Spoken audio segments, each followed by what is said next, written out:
பருப்பே இல்லாமல் சாம்பாரா? அட ஆமாங்க. ஈஸியான முறையில் பருப்பே இல்லாமல் சாம்பார் எப்படி செய்கிறதுன்னு தான் இந்த வீடியோவில் பார்க்க போகிறோம். இந்த சாம்பார் தோசை, இட்லி, சாதத்துக்கெலாம் வச்சு சாப்பிட்டா டேஸ்ட் அட்டகாசமாக இருக்குங்க. இது மார்னிங் பிரேக்ஃபாஸ்ட், லஞ்ச் பாக்ஸ் ரெசிபியாக கூட செஞ்சு கொடுத்து பாருங்கள். வேண்டான்னு சொல்லாமல் சாப்பிட்டு வருவாங்க. அவ்வளவும் டேஸ்ட்டாக இருக்கும். Hello friends, welcome to Suji's kitchen. இப்போ தான் நம்ம சேனலில் ஃபஸ்ட் டைம் பார்க்குறீங்கன்னா சப்ஸ்கிரைப் பண்ணிக்கோங்க. வீடியோ பிடிச்சிருந்தால் லைக் பண்ணுங்கள். வாங்க இந்த ரெசிபியை பண்ணுறது எப்படின்னு பார்க்கலாம். ஃபஸ்ட்டு இந்த ரெசிபியை பண்ணுறதுக்காக குக்கரில் 5 மீடியம் சைஸ் தக்காளியை இது போல் கட் பண்ணி சேர்த்துக்கோங்க. ஒரு பெரிய வெங்காயத்தை ஒன்றும் பாதியமாக கட் பண்ணி சேர்த்துக்கோங்க.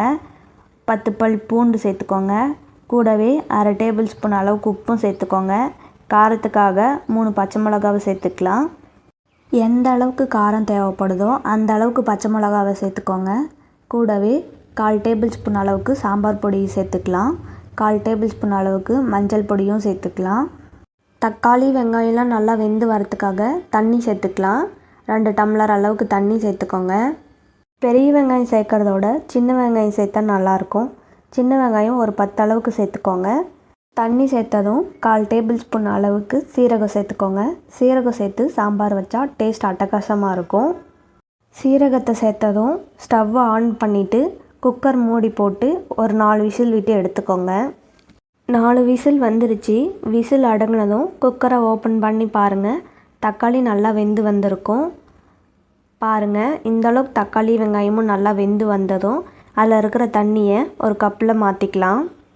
தண்ணியோட தக்காளியை மசிச்சு விட முடியாது, அதனால தான் வேறு கப்பில் மாற்றிக்கிறோம். இந்த அளவுக்கு நல்லா தண்ணி வடிகட்டி வந்ததும் தக்காளியை மசிக்கிறதுக்காக பருப்பு கடையிற மத்தில் நல்லா தக்காளி மசித்து எடுத்துக்கோங்க. இந்த அளவுக்கு வெங்காயமும் தக்காளியும் மசித்து வந்ததும் தனியாக எடுத்து வச்சுருக்கிற தண்ணியை இதில் சேர்த்துக்கலாம்.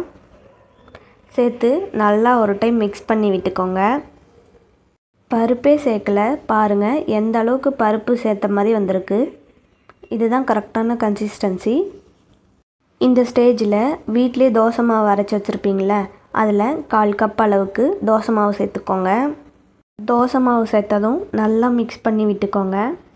தோசை மாவு எதுக்காக சேர்க்குறோன்னா சாம்பார் நல்லா திக்னஸாக வரணுன்றதுக்காக தான் சேர்க்குறோம். மாவு சேர்த்து மிக்ஸ் பண்ணதும் சாம்பார் நல்லா திக்னஸாக வரும். அதனால் கொஞ்சமாக தண்ணி சேர்த்துக்கலாம். தண்ணி எதுக்காக சேர்க்குறோன்னா இப்போ நம்ம இதை கொதிக்க வைக்கக்குள்ளே ரொம்ப திக்னஸ் ஆகிடும்.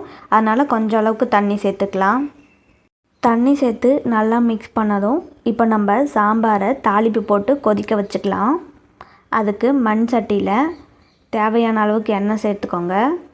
எண்ணெய் நல்லா சூடாகி வந்ததும் 1/4 டேபிள் ஸ்பூன் அளவுக்கு கடுகு சேர்த்துக்கோங்க.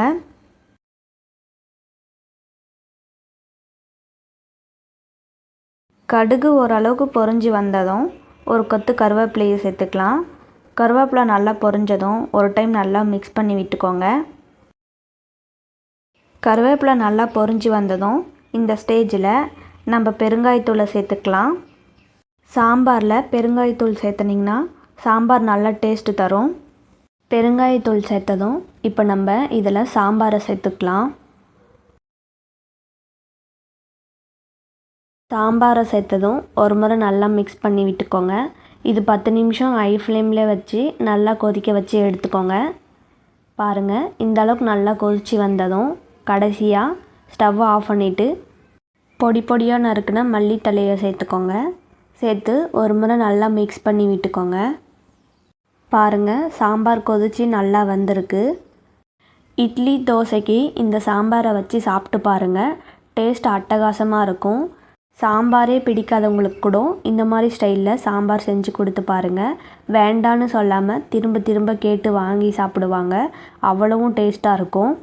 நீங்களும் இந்த சாம்பாரை வீட்டில் ஒரு முறை செஞ்சு பாருங்கள். செஞ்சு பார்த்துட்டு எப்படி வருதுன்னு மறக்காமல் கமெண்ட் செக்ஷனில் கமெண்ட் பண்ணுங்கள்.